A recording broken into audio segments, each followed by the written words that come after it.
Hi, how's that sound-wise? Good?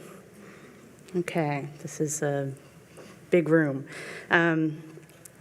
So thank you for having me. I'm really excited to be here. This conference has a great reputation, and I'm honored to speak with all of you this morning.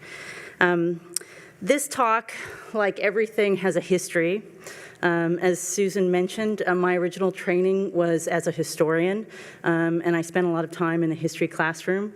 And so some of the origins of this talk come from that. It also comes from my first professional work for the Hopi tribe as an archivist and historian. And so you will see that in this talk as well. History seems to be the right, or one of the right boundaries, I think, of our context right now. It seems as though we are in a historical moment. And by that, I mean not so much that this is the first time these things have ever happened, that they are unprecedented, but they are specific. And I don't think I'm alone in kind of feeling right now that the world is kind of fractured and ruptured. And again, in very specific ways. Just to give you an example, at my own campus right now, things are really supercharged. And we're having discussions, friendly and otherwise, about things like freedom of expression, safe spaces, and the purpose of a liberal education. And so this is the kind of specific context for this talk, and this is the exigence that I just wanted to place this talk in. It seems to me that information literacy practice in higher education more broadly, like I said, feels in a place of rupture right now. In conversations that I've been having with colleagues over the past year or two, I've been hearing a kind of yearning for a greater purpose and meaning, and wondering what we do right here, right now. So these are some of the questions that I've been hearing. Why isn't information literacy yet integrated across the curriculum in our institutions? We've been trying for a really long time. Why isn't this happening yet? And it might be happening in some places, but that's a question that I've been hearing from a lot of people. Why are we still teaching mainly one-shots? Am I a bad librarian or information literacy program leader if that's all that I can be doing? What am I supposed to do with this new framework? Can you please teach me how to teach it? How can I resist the market discourse and materiality of the neoliberal university? And how do I do that and still help my students get the jobs they need to survive? And what about the larger world beyond my campus, the one in which truth seems to be post? What is the role of information literacy and higher education in survival and resistance? So these questions encompass the very specific and the very large. And one of the organizing principles of this talk is the idea of boundaries, space. Where do we locate the practice of our information literacy, or our practice of information literacy? How expansive should those boundaries be? Are there any boundaries that we need to cross? At what scale do we work? And so since this talk is kind of organized around scale, we're going to start really big and then move in a little bit closer. And so the first question that I ask is, what is the purpose of education, and what can information literacy bring to that larger purpose? So a couple of things before I dive into that. I just want to pay my debts up front in terms of my intellectual debts. So these are some of the people who have taught me and inspired me. Some of them will be referenced specifically in the talk, and some of them I just want to thank in terms of the conversations that I've been having with them over the past literally weeks, months, and years. But at the largest scale, my purpose can be found in this landscape. This is a picture of the Dakota Access Pipeline. And it can be found with these people. At this scale, the purpose of education is sovereignty, or more accurately, sovereignties in the plural. The fight over the Dakota Access Pipeline is taking place on the Standing Rock sovereign and traditional lands, and it is essentially about ways of knowing, valuing, ownership, and violence in a landscape that's been fractured by law, political economy, racism, and power. This image resonates with me in particular because I work in a library that sits on the occupied lands of the Hopi and Dene peoples. And because one of my institution's strategic goals is to contribute to an education that promotes the survival and well-being of those native sovereign nations. I'm sure that you have your own context that can produce similar images, other peoples, other fractured landscapes, where greater sovereignty is a worthy and noble goal for education and information literacy. And a caution, I know that sovereignty isn't an uncontested or simple word. At its most basic, it means the ability of persons and of peoples to control their own lives. But this term has also been borrowed by white supremacists, for example, in our history. And so I do use the word with some caution and care. I work in a state that is home to 21 federally recognized native sovereign nations, and like the Standing Rock Nation, sovereignty is central to their continued fight for survival. Sovereignty in the sense of having the power of self-determination is an essential goal, I think, of higher education. It is, in some reckoning, my information literacy learning outcome writ at the largest scale possible. And it's something that I hope that information literacy can contribute to. So education for sovereignty looks something like this. I took this photo last week. It's not the greatest photo, sorry, at the Art Gallery of Toronto in Ontario. It's a work by Bonnie Devine, an Anishinaabe artist, titled Battle for the Woodlands. And in this work, Devine contextualizes Canadian history. She shows imposed political boundaries, fractures and refractures in this landscape. The beads that run through here represent treaty boundaries, all of which have been broken. The rivers are red like blood, and the Great Lakes are spirit animals to show the connection, the spiritual connection to water. Devine has redrawn a traditional colonial map in order to reintegrate the landscape and to tell what she calls a true history.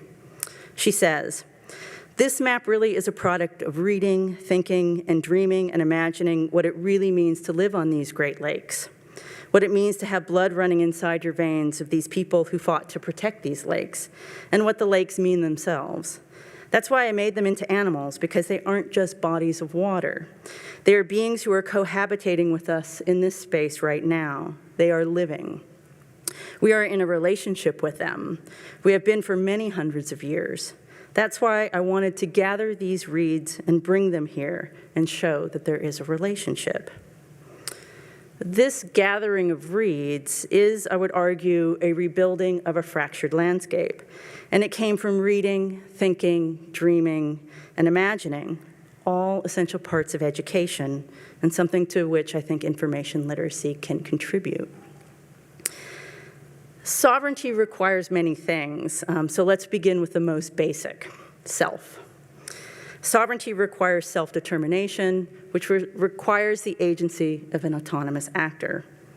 In her book, Self-Constitution, Agency, Identity, and Integrity, the philosopher Christine Korsgaard argues that constituting a unified self is the job of all humans. We become our specific selves by acting with our ends in mind, by choosing the effects we'd like to produce in the world. An intelligible action then embodies a principle or a reason. She writes, "Self-determination then requires identification with the principle of choice on which you act. Furthermore, you're not acting in isolation, but in public." To act is to insert yourself, your first-person deliberating self, into the causal network. The meanings of our actions are determined not just by by what we mean by them, but by how the world takes them up. So this is not the vision of autonomous agents acting for utility or self-advancement. When we act, we are proposing public reasons or principles that require both an intentional movement and a representation or conception of the world. What I find compelling about Korsgaard's book is the idea of self-constitution as an active process of integrating multiple practical identities. We have identities that we are born into and those that we choose, such as profession, community, politics, family. And in prioritizing, harmonizing, and integrating those identities, we become a person through choosing our actions. Our incentives arise from these practical identities, from the roles and relationships that give our lives meaning and value. Korsgaard argues that it is no accident that we describe these processes as making up our minds, as pulling ourselves together. And this is at the core of sovereignty, a self that can and does act in the world creatively and hopefully in freedom. This is what makes us human and gives our action meaning and integrity. Borrowing from Korsgaard, then, education is an essential act of self-constitution. When our students describe their desire to make something of themselves, they are not necessarily talking about riches and fame and external measures of validation. They're in the process of pulling themselves together as autonomous actors in the world. Korsgaard argues that we must use intelligence and reason to reconstruct a picture of the world, a map, that enables us to find our way around in it, to decide where to go and what to do in that world.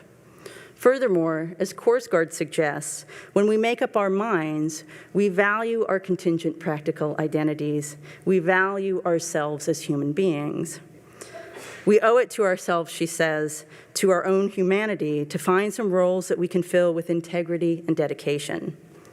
Helping students explore and inhabit such roles is a worthy outer boundary for education and information literacy. Sovereignty also requires material and social grounds. A fully constituted self is not enough for the enactment of self-determination. So first, the material. Here's where we encounter the difficult challenge of framing information literacy as more than workforce preparation. So we often talk about preparing engaged citizens, while also recognizing that employability is essential for our students' very survival. Some skirt the issue by suggesting that these are it's the exact same skills that you need for work and for citizenship, such as critical thinking, communication, and information literacy. On the surface, there's some truth to that, but I think the framing does matter. From my previous work, and as Susan mentioned, words matter a lot to me. The language that we use, the way that we frame things, shapes our actions. So the problem with just making these the same skills for citizenship and for employability is that it can flatten information literacy, once again, into generic skills that can be kind of used just anywhere, any place, any time, and that those skills can then become, again, kind of flat and seen as neutral. Karen Nicholson argues that we need to frame our critique of neoliberalism in higher education in a manner that acknowledges the socioeconomic and political realities of our campuses and lobbies for change at the same time. Tressie McMillan-Cottom argues that we do this at the same time work by taking our students seriously and understanding the systemic roots of credentialism in both higher and what she calls lower ed. In her book of the same name, how many people have read that or is anybody familiar? I highly recommend it. It's one of the best things that I've read about higher education in probably a decade or so. It's very powerful. Lower ed. And so in her book, she describes the lasting power of the education gospel, of the faith in the individual work ethic and self-determination and self-sacrifice. If students work hard and gain an education represented by the credential, they will be rewarded with a good job and security. For the most vulnerable, this credential, again, we have to take this seriously, is absolutely essential. And it is or was the social contract embodied in the education gospel. The problem, she says, is that college education through public disinvestment and the privatization of finance and risk, mainly through student loans, is now an individual rather than a public good. But the faith in the gospel, in the idea that higher education is inherently good and moral, still holds sway as an idea, if not a reality. So Cottom writes, the gospel was critical to higher education's shift to its vocational promise. That is, the idea that higher education is a moral good is allowable only insofar as higher education serves market interests. Education is good because a good job is good. The faith breaks down when we divorce higher education from jobs. The contradiction is that we don't like to talk about higher education in terms of jobs, but rather in terms of citizenship and the public good, even when that isn't the basis of our faith. What I find valuable in Cottom's work is her approach to student agency and motivation. Students are making rational choices. She does not fault the students in her study, and she's studying for-profit colleges. And so she's not saying that they're duped for being in these institutions that are in many ways our system taking advantage of them, because they're seeking credentials as a form of personal and economic advancement. She takes that seriously. And she writes, the students I spoke with wanted the credentials so that they could keep the promised social contract of the post-industrial economy, the contract of guaranteed employment, dignified work, and health and retirement benefits. She argues that we should respect for and fight for students' fundamental need for an education that provides these promises of the social contract. They are indeed essential to sovereignty. And while the fraying of the social contract of education as a public good might be larger than something that we can solve in this room together today, I think that we can still act within the purpose and values of that social contract. So a colleague at NAU told me this story about, there was a student panel on general education. And one of the complaints that students had was that nobody was telling them why this course was meaningful, what it meant to them, what it meant to their education. And they you know, this is a classic statement, they said, and we're paying for this, so we need to know. And Cottom's work really helped me kind of work through, I have an initial reaction to that is like, oh, that's the student as customer in an entitled way. But in fact, that rather than that, you know, student as customer, what they were talking about was risk. The students were taking all of the risks in our current situation. They were taking on loads of debt. They weren't saying, you know, because this is costing me X in tuition. They said, this is costing me a lot in debt that is going to be with me for the rest of my life, seemingly in some cases. They simply wanted to know what they were taking those risks for. So at the very least, I think that we need to meet our students take them seriously as actors within this context of the social contract. We need to tell them what we're providing as a part of that.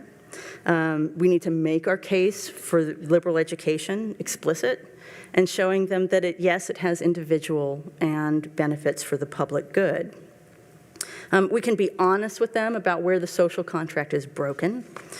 And we, especially in libraries, can still provide public goods through our collections, our spaces, our services that might mitigate some of our individual students' risk. And we can fight for a better social contract.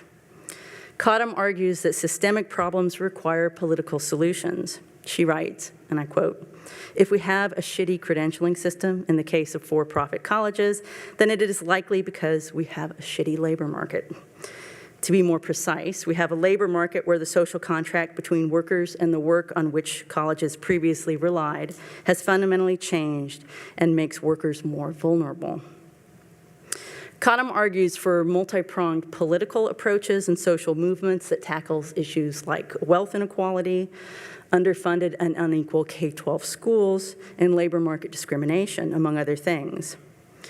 This is the at-the-same-time work that Nicholson calls for. We can help our students attain knowledge, skills, and credentials that might shield them from some of the effects of social inequality and some of the risks that they're taking on. We can provide material grounds for their self-determination. We can also do political work ourselves. And through our information literacy, contribute to students' knowledge, skills, and social grounds to do their political work to improve the social contract. I would argue that many of you work for institutions who are already doing this at the same work all the time and have this framing just right, I think. And that's those of you in community colleges. So again, my thanks and hats off to you. And people in four-year institutions like myself need to learn more from you, and I look forward to that today. And so, in essence, what I'm saying is that we can promote the goal of sovereignty, not just in our classrooms and in our curricula, but through our whole professional and personal selves and political selves. The fight for education as a public good for a robust social contract is essential for sovereignty.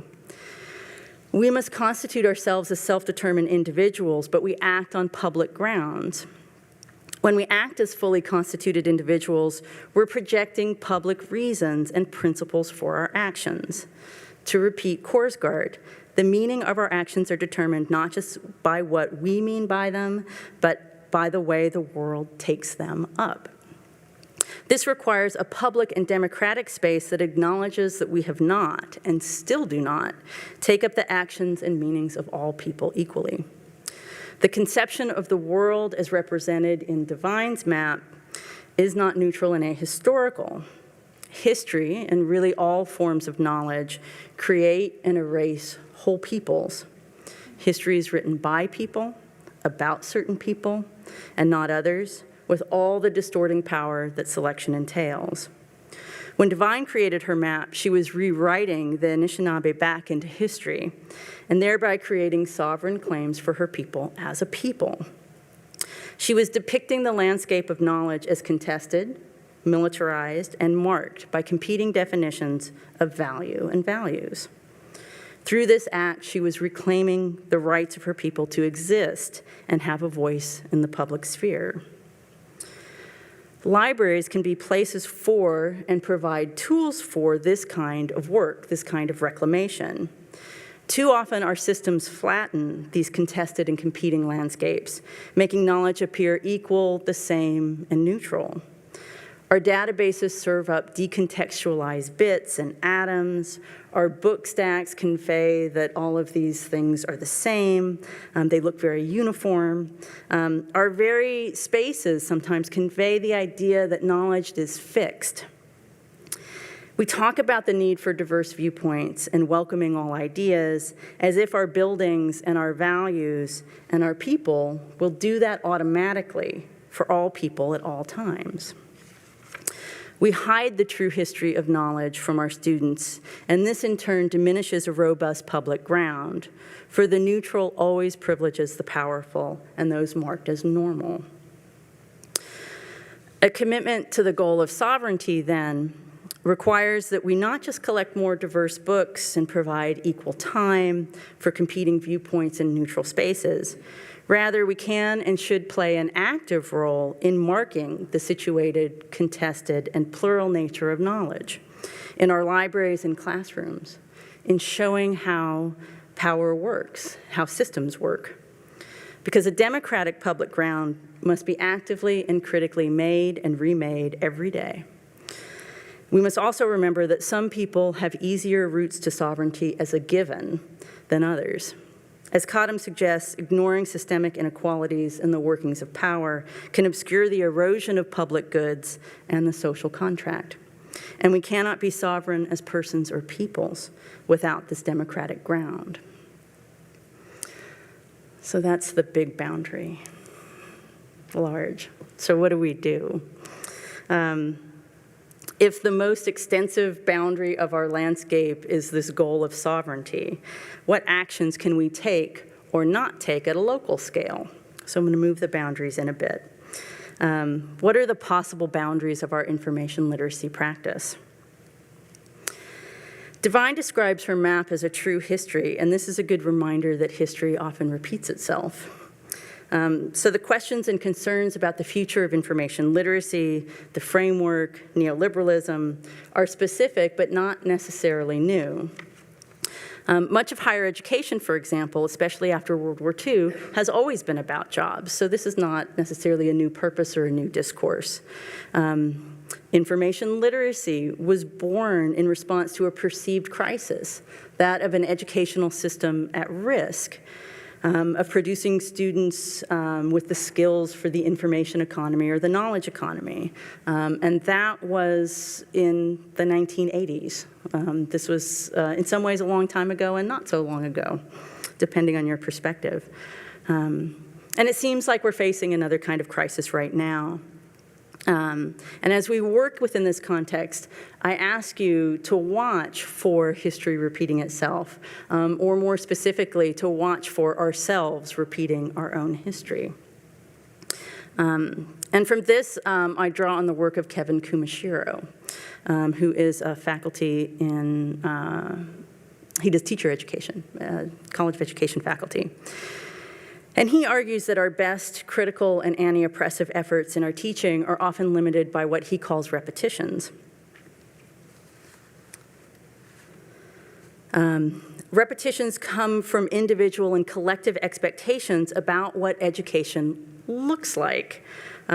We repeat kind of unquestioned and unexamined assumptions and practices as teachers, and our students' desire to see what they expect an education to be.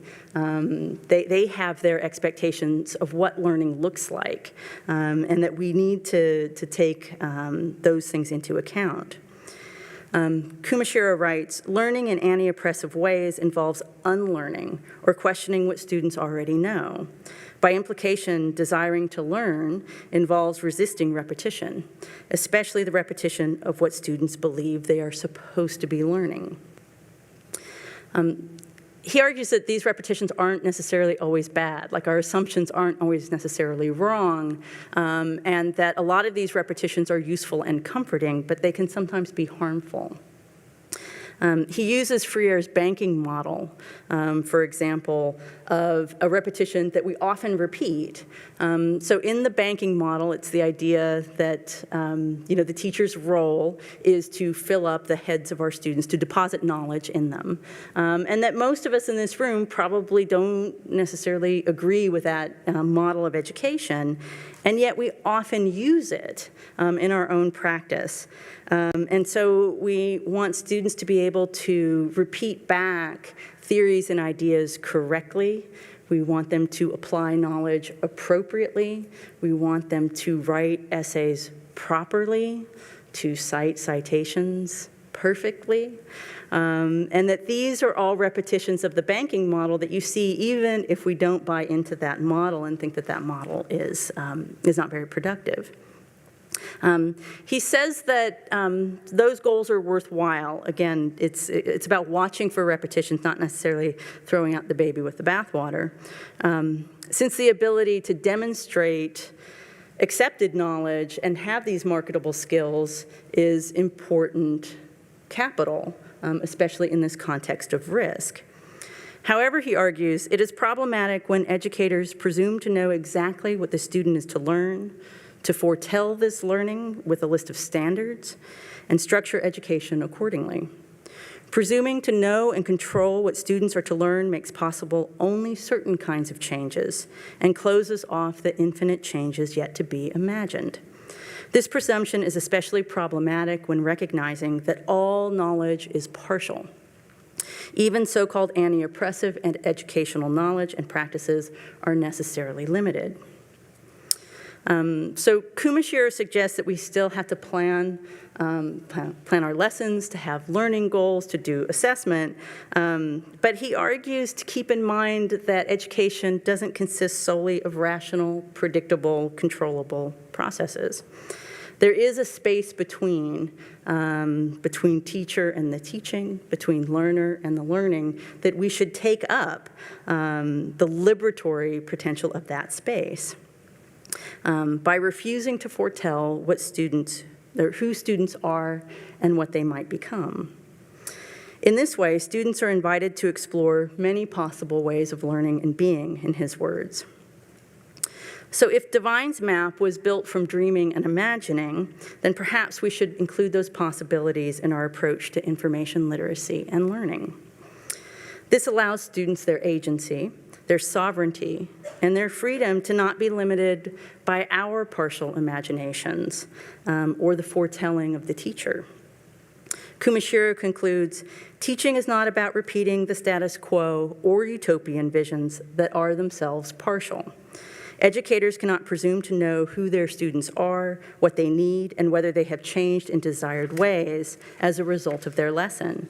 Such a process will likely require teachers to unlearn their ideas of good teaching. So let's unlearn a little bit. How can we presume not to know who our students are, what they need in terms of learning outcomes, and whether they've changed as a result of our work through assessment?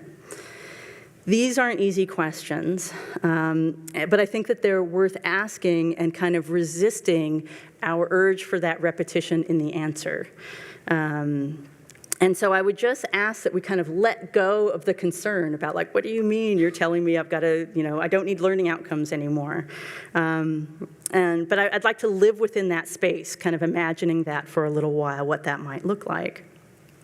My big question, for this is, how do we take a map like this, a curriculum map, and turn it into a map like this? And one of the things that we can do, and here I'm drawing on the work of Anne Marie Lloyd, and she argues for a reconceptualization of information literacy itself, the very definition of it. She argues that a landscape metaphor provides a more productive definition of information literacy than one based on generic skills, for example. Information literacy, in her view, should be defined as the ability to know what's in a landscape and to draw meaning from it through actual engagement and experiences with information in a landscape. And that landscape can be a workplace, an academic discipline, politics, areas of your personal life. They're infinite. So information literacy, in her view, is the process of learning an information landscape, its sources of information, the social processes that give value to that information in that particular context, and the barriers that inhibit access and understanding. In this view, information literacy is not something that is learned, assessed, and over, but something that we constantly engage in to understand different landscapes in the different contexts of our lives. Lloyd's most recent work is on information and refugees in Sweden, who she describes as experiencing a fractured landscape. She describes the process of transition of refugees who have to reconcile their established ways of knowing and practices with information to their receiving countries. And while I know that there are real dangers in kind of taking a metaphor from one context and moving it into another, I think this metaphor of the fractured landscape has great resonance for me in this moment right now, and specifically in the context of sovereignty. Indeed, Devine's map is a fractured landscape that has been restitched together and reconciled in some way. And many of our students experience these and other types of fractures. So Lloyd asks, what happens when an information landscape becomes fractured? How do people experience the process of fracture? How do they rebuild the landscape? Lloyd's work also engages the ideas from Korsgaard's idea of self-constitution.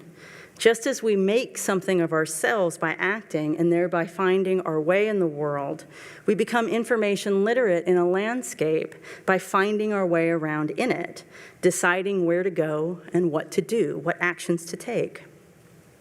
So information literacy conceived in this way might help our students develop useful conceptions of the world in which to choose actions as self-determined people. There is no foretelling who students are or where they might go, but that doesn't mean that information literacy has no goal or purpose or structure. But this kind of thinking requires us to unlearn a couple of specific things. So first, let's explore the repetition related to learning outcomes and assessment. One of the ways to unlearn this might be to interrogate the idea of the linear curriculum. This idea posits that students should and can and will experience a sequenced information literacy or other curriculum in a unidirectional way. It all goes the one way. So foundations are established in introductory courses, and then you build more complex experiences on top of that in further courses, all ending with a capstone. Many colleges and universities, including my own, are working on creating more intentional pathways through the curriculum so that students can move more efficiently. And given what I said earlier about students and risk, I'm not criticizing that purpose of efficiency in any way. If they're taking on risk, I actually think that that is our responsibility. But efficiency alone isn't a reason for this kind of linear curricular approach. And part of that is it doesn't match the reality of our students' lives in many cases.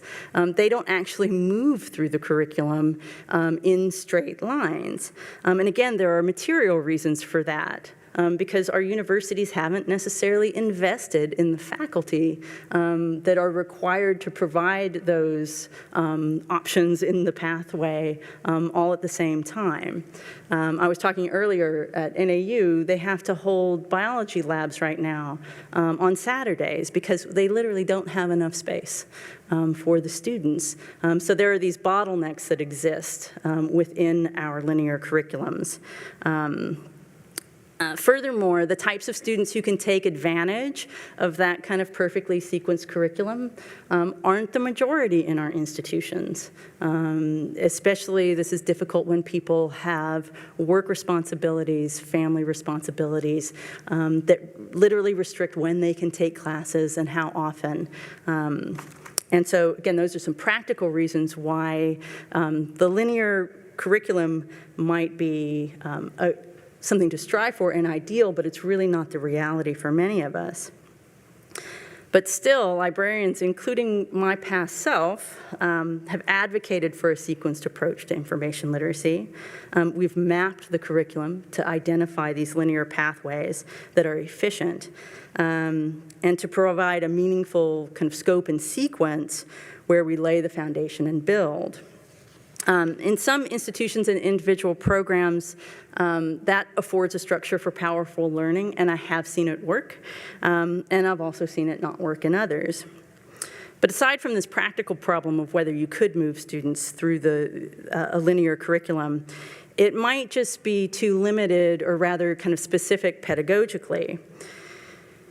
If we conceive of information literacy as moving through a landscape, of learning a landscape, the linear approach leaves a lot out. It channels in one direction, and it foretells. It also places the locus of teaching and learning on specific content rather than placing the students as the locus of teaching and learning. So if we frame our work as teaching students rather than teaching students information literacy, or teaching information literacy to students, we center them as actors in the landscape rather than making our concept and curricula the object of our attention. And if you think about the way that most curriculum maps look, it's content moving through the curriculum, not students, in the way that we represent that. So what if we begin with students at the center of a larger web of connections with multiple pathways and multiple nodes, and not worry so much about whether this course or this session, this one-shot, is the right or wrong place for information literacy. That in fact, I would argue, we can make connections with students wherever we meet them in the landscape, wherever we happen to be with them. And again, this isn't to argue to give up the curriculum as one locus of our efforts, or to abandon the attempt to reach students in those places where we think will have the most impact. Nor does it mean abandoning the idea that information literacy is developmental and requires time. Instead, I just argue that the curriculum is only one place, and that we need to return to the richness of Divine's map to meet our students in multiple places in this geography, to connect where we can, and to connect across different dimensions. In practical terms, this might mean taking advantage of those faculty who are willing to provide us the space and that connected place with students, and to take all of those opportunities seriously. We shouldn't limit our efforts to just those places that seem to fit some better path or sequence. So embeddedness over the entire course of a curriculum is not necessarily the ideal and only model for our practice. I would urge all of you to use the one-shot. Make connections where you can. Draw out, when you're there with them, some features of the landscape that will help your users or your learners become more well-informed. If formal curricular opportunities are limited, look to the co-curriculum, to student groups and activities, that these are also places where students are constituting themselves and where we can make connections. So once we've decided where we are on the map with our students, what do we do there? If we think of our roles as connecting nodes and providing context in an information landscape rather than traveling on one linear path, how do we make and help students make those connections? This is where I think the framework, specifically being used as a framework of concepts, can be useful. But again, we have to pay attention to the possible repetitions. In talking with people over the past couple of years about the framework, I've heard a lot of questions, and the concerns that bubble up are related to questions like, again, how do we get learning outcomes out of this? Are these learning outcomes? I've seen attempts to map the standards to the framework, to use the language in the framework literally as learning outcomes, and to assess the framework kind of wholesale. And I would just urge you that this is kind of an approach that we might want to resist. And one way to do that might be to set our boundary for the framework not as the framework as a whole, but at the individual concept level. So last week, I had the great pleasure to work with a bunch of librarians in Toronto and Guelph in Canada. And we actually worked through the framework, again, not starting at the whole thing and working our way down, but we spent some time working with individual concepts, and you can see one here. We actually worked at the sentence level.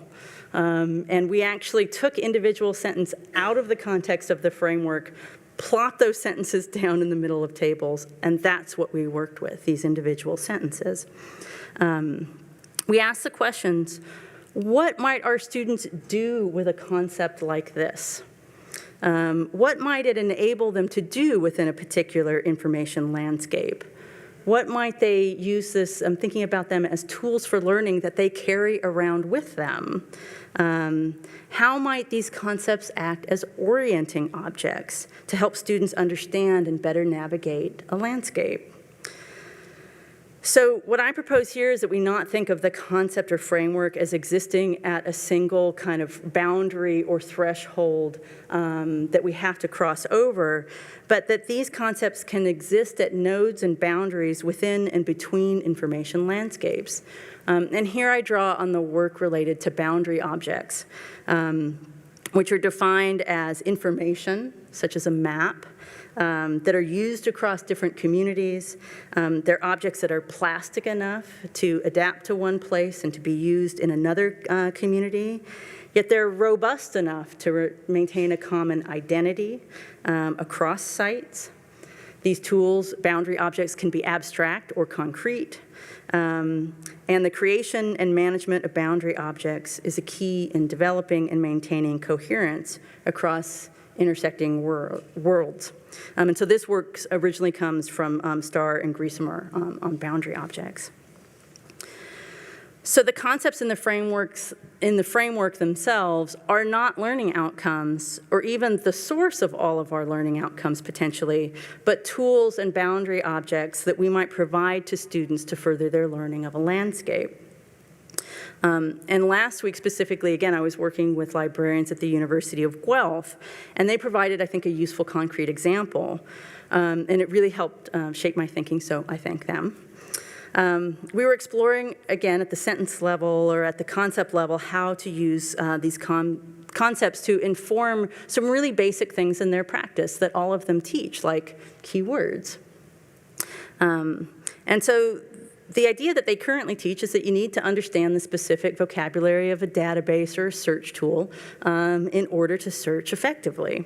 But through this work, we realized that they might attach that skill that seems really narrow within a really confined boundary to a larger concept in the framework and some of the other critical discourse that they were grappling with as teachers.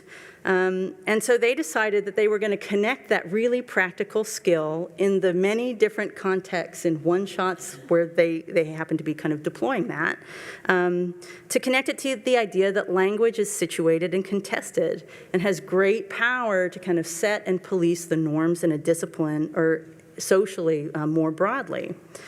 So even in a one-shot, keywords and searching, they can use this larger concept to help students see the individual words they are using when they're finding information, when they're searching information, to understand that knowledge, again, is created actively, to show that process of how it's shared and contested and policed in their larger social worlds. The last repetition that I'd like to call attention to is related to how we conceive of our students, specifically within the discourse of the framework. The framework describes novice and expert practices, and that novice-expert thing, I think, reinforces the idea of students moving along a linear path. And Kumashiro describes that as the conception of students going from ignorance to enlightenment. A landscape approach can help interrupt this idea. Even if we assume that our students aren't empty vessels and that they bring a lot of knowledge with them and experience to their learning, the linear approach does have a fixed end. And it constrains the idea of placing our students at the center rather than our content. It limits imagination, as Kumashiro suggests, making possible only certain kinds of changes and closes off the infinite changes yet to be imagined. So he proposes instead that we approach our teaching with the expectation that students have various types of knowledge and expect them to both learn and unlearn various perspectives. And this better matches the idea of meeting students where they are in multiple places on the map and learning and unlearning various perspectives with them. So I know the embracing the uncertainty of not foretelling, of not, guiding everything in terms of these outcomes that we can define, of like plopping ourselves down with students in the middle of this landscape has some serious limits. We do need to have clear learning goals to communicate to our students, to focus our learning, to focus our attention on what we want to teach, especially if we only have brief moments with them in the landscape. We have to make it purposeful. We have to make it count. We need to listen to students in order to assess what they're learning, how they're learning, in order that we can improve and make deeper and more lasting connections with them in the landscape. And I know that it is hard to kind of reconcile that kind of not foretelling, this kind of openness of the landscape with our fractured landscape that pulls between the instrumentality of learning outcomes and assessment, measures of success based on things like retention and graduation rates, of the pressures to prove our value. But I think that we have more room to maneuver than we might imagine, and that we have the power of imagination and dreaming, and we have the power of politics. If we do not think our curriculum should be linear and overdetermined and fixed, we can choose to act in that way, at least at some scale in our local landscapes of practice. For we, like our students, are engaged in a process of self-constitution as sovereign human beings. We can act even in one location in our landscape, a one-shot, a co-curricular event, and project our reasons and principles into the larger public world. We can, to return to Korsgaard, make up our own minds, pull ourselves together, and insert our first-person deliberating selves into the causal network. This might be political work to restore a more robust social contract, and it might be making just one important connection to a larger world in a one-shot. In all of these cases, we can use, to use Divine's phrase, we can gather the reeds, and we can bring them to where our students are, and thereby make connections that help reconcile our practice and build a stronger common ground. Thank you.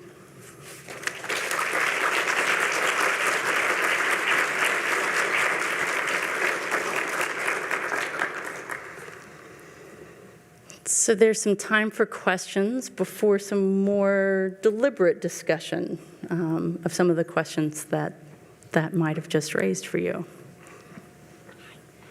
Thank you for the concept of a landscape. I like that a lot.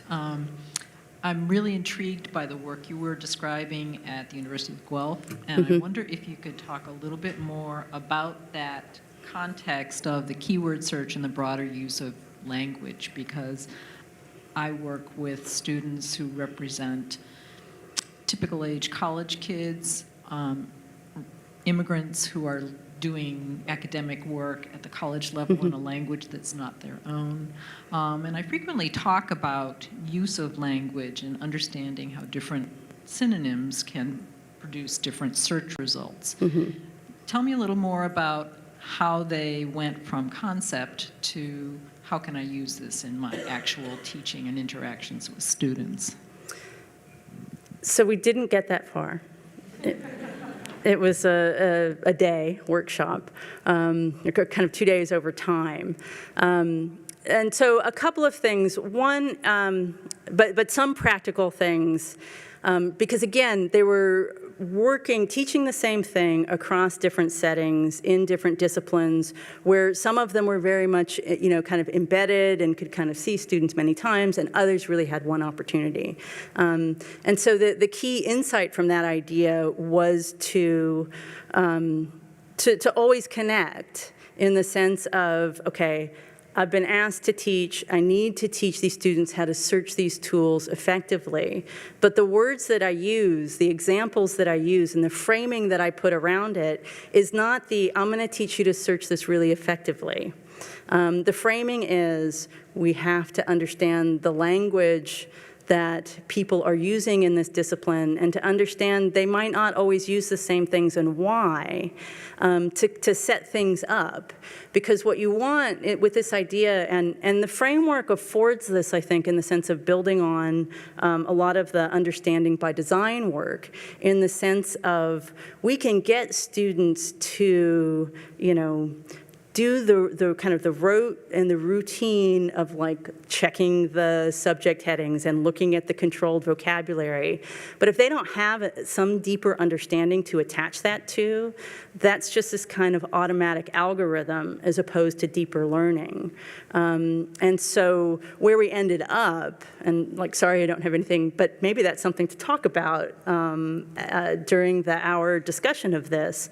But they decided to pay more attention to their framing and to not be afraid to frame things with some really big concepts, that knowledge isn't neutral, and it's created by people, and that have all kinds of politics involved, and it changes over time and in different contexts, and understanding that, yes, it might help you find those 5 peer-reviewed articles faster, but boy, it might also help you understand, why are they using those words? You know, why does that vocabulary matter? Why those choices? Because then they can take that either to another discipline so that they can understand, oh, there's these things like disciplinary expertise and norms that I'm going to have to learn to negotiate. And it can also connect them, even with that assignment, it can make that skill just more kind of deeply embedded, resonant, and again, a tool that they can use in ways that again, we might not know or imagine. And we might not ever be able to measure that. So I think the most practical thing is to, always think about the framing, in which the context in which you're placing something, even as specific as keyword searching. Does that help? Thank you. Hi, I have a question. I appreciated the way you spoke about the web of connections and finding different methodologies for students to move through a curriculum. I'm about to work on a library publishing curriculum, and this is grounding my question. So we, I think, are thinking about it the right way because we're thinking about multiple pathways through the curriculum. But my question is, in designing the curriculum, how do you know what those pathways might look like? Because I think we're trying to anticipate those pathways. And I think that, to me, is the hardest part, because you're saying you don't know where your student's coming from, and I don't. These students are going to be so varied and so various and have different goals. So I guess, and there may not be an answer, but I just thought I'd put that out there. Yeah, and again, these are the kinds of questions that I'm hoping that the discussion takes up in terms of how to deal, how do you, if your big goals are these kind of, we want them to be, self-determined people, then how do you do that in something that is, kind of confined, and when there is all of that unpredictability. And I think the kind of initial response to that is, again, going back to kind of the concept, the idea that students can, no matter where they're coming from, so if they're not, if they're going through, if you can anticipate, I think curriculum mapping can be useful just in knowing, where am I going to see the most students? What's the point in the curriculum that they all have to pass through so I can do something? I think that has a lot of value. And so, looking at that kind of program and that kind of curriculum map, I think, is important.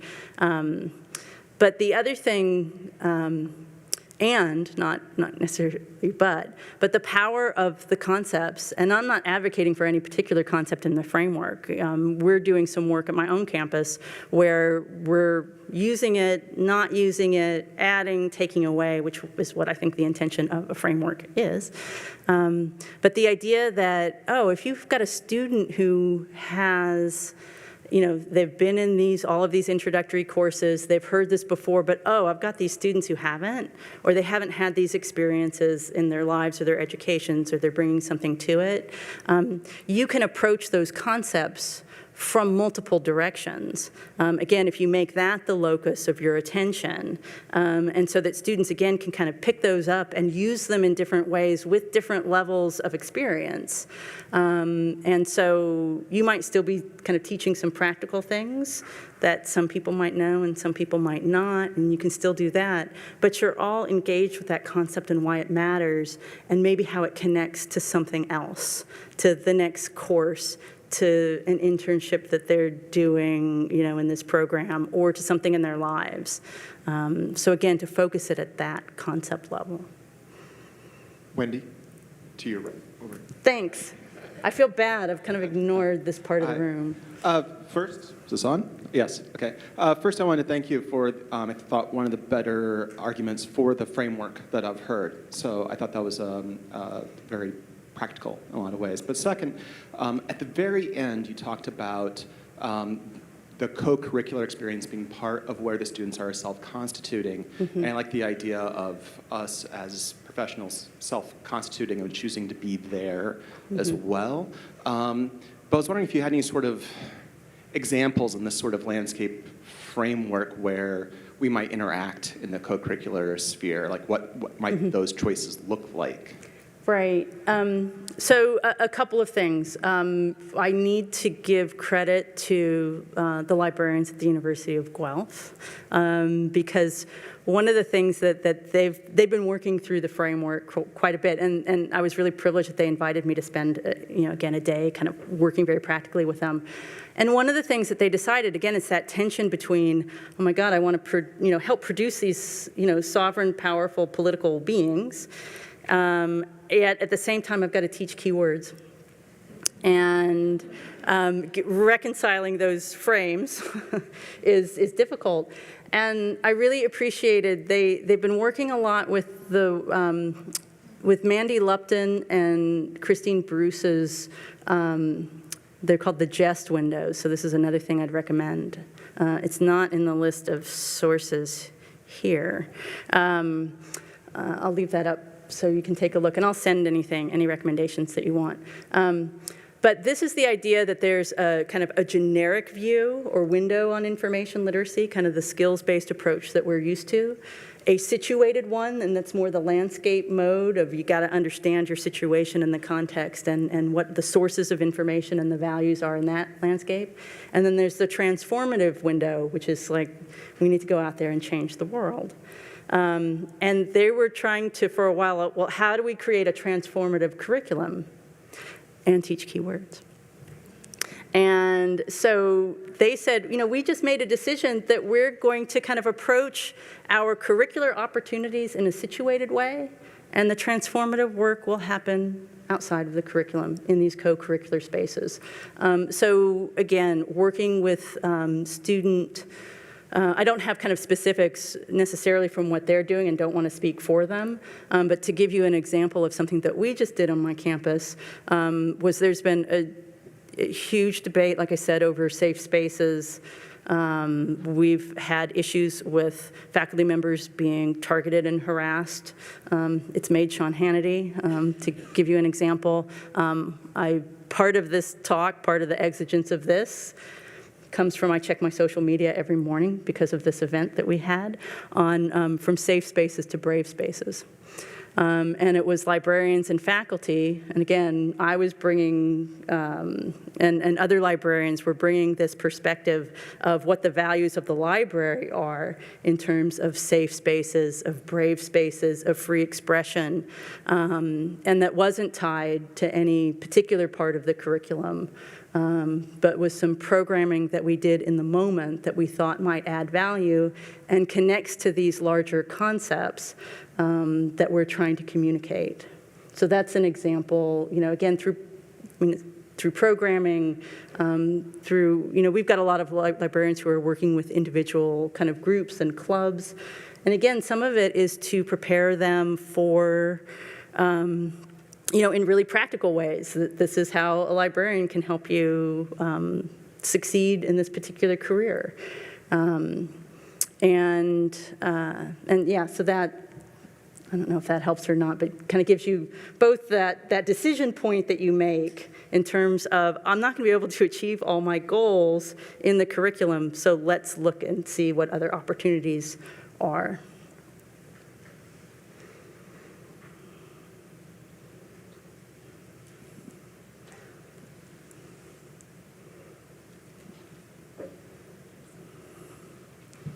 Thank you very much. I really enjoyed that. Any talk that brings together Cottam and Lloyd in one thing is very interesting. One of your concepts that really raised thoughts for me was the idea of,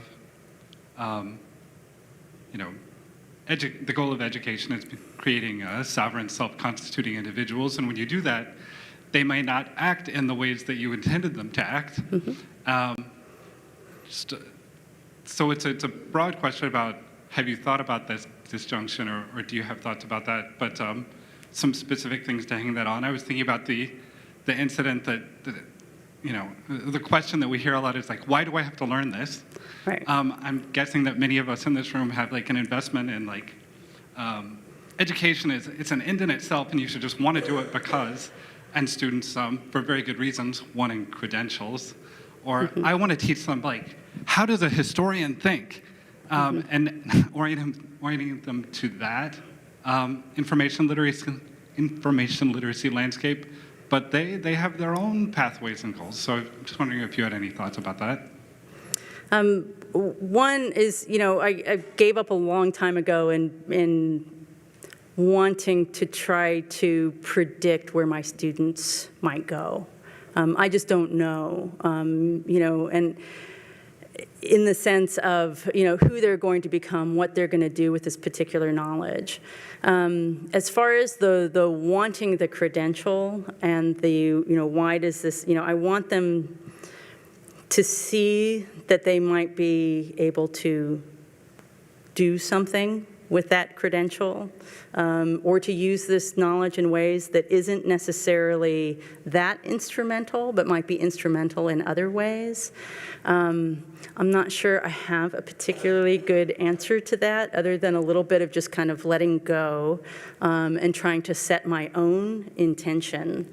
And again, to try to connect, even if they don't, and this is, as with all education, I know that there were things like 10, 15 years after I left a class that it was like, oh, that's why that was important. I had no idea at the time. And to try to plant that seed into students. I think to ask them, another thing is, how might you use this? What are other settings where this concept, where you've seen this in action, where this might be a powerful explanation to help you develop that concept of the world? Because one of the things that I think is really hard for students is that idea that, knowledge is made and remade all the time. So tying it to larger social questions, political questions, and that doesn't necessarily mean getting into partisan politics. When I talk about politics, I'm talking about politics in many ways with a small p. But bringing that, putting that tool in their hands of some of those ideas that might help them connect, and then asking them, having them play with it for a while. What can you do this? What does this help you do in your class? That's an assessment question. What did this help you do in terms of your assignment? And projecting forward, what might you do with it? Because, again, I don't know that we've imagined all the possibilities, and I don't think we should try to foreclose that.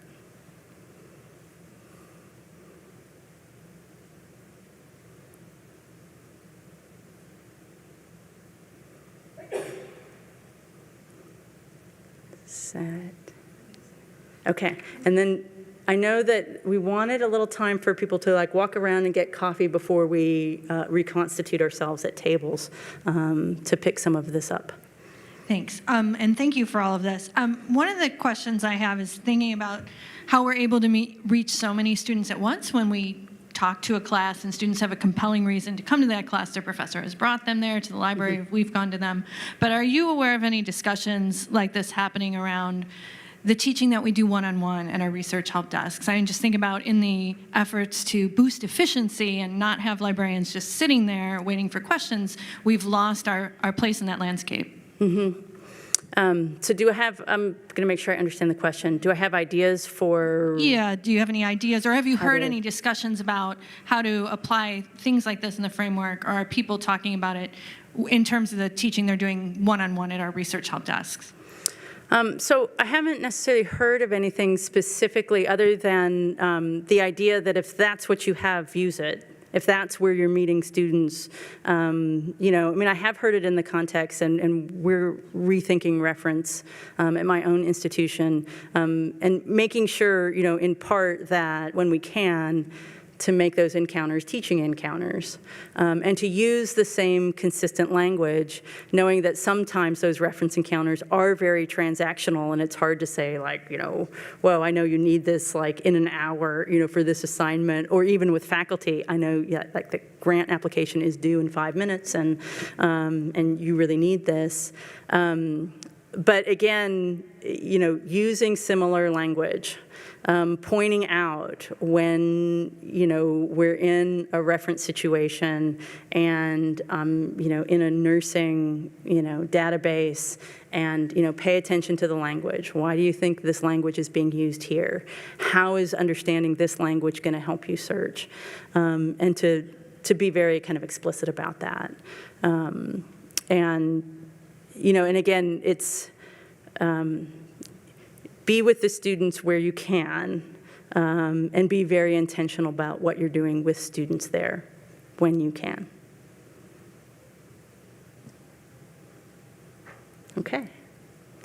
Well, thank you. I look forward to continuing the conversation.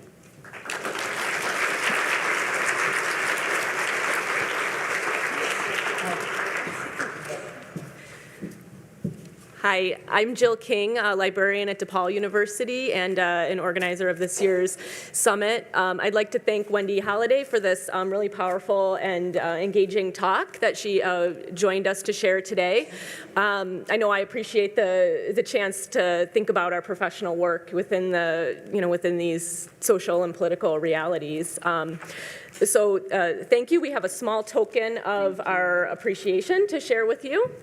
Thank you very much.